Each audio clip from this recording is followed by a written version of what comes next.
मंत्री जयकुमार गोरे साहेब आज करमाळ्यातील मोरवड येथील रौप्य महोत्सव कार्यक्रम हजर आहेत।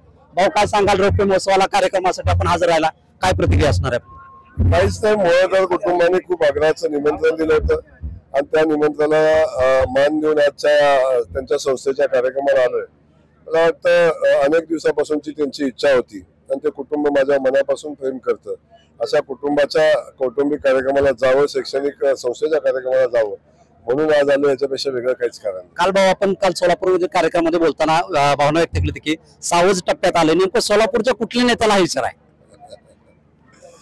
आता जर सावज टप्प्यात आलेलं आहे हे जर तुमच्या मीडियावर मी सांगितलं तर ते तितकंसं योग्य होणार नाही आणि हा विषय होत राहतो। असं काही अगदी कुठला सावज आणि कुणाला स्पेसिफिक असं नाही आहे, पण ज्या लोकांनी ज्या पद्धतीचं षडयंत्र रचलेलं आहे, माझ्या विरोधातही रचलेलं षडयंत्र होतं, त्या बाबतीत आपण बघितलं असेल किती खालच्या पातळीचं राजकारण होतं, त्या दृष्टिकोनातून बोललेलं होतं। याच्याविषयी वेगळा काय विषय नाही। काय भाऊ, कोण षडयंत्र असतं, कोण तुम्हाला अडवतं नेमकं? अंबानी पहा,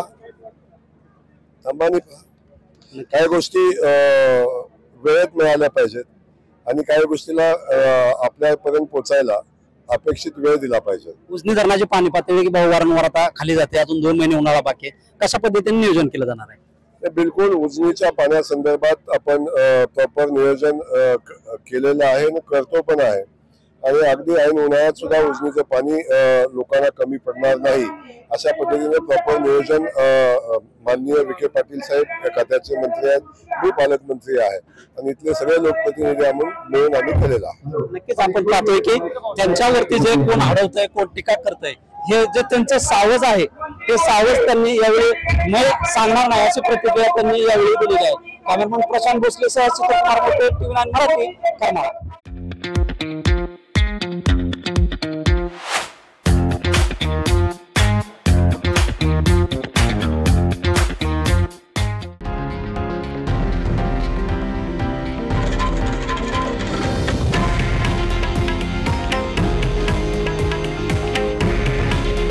हे आहे देशातील नंबर 1 न्यूज नेटवर्क आणि आपण पाहत आहात TV9 मराठी। काळजी तुमची, हित महाराष्ट्राचं।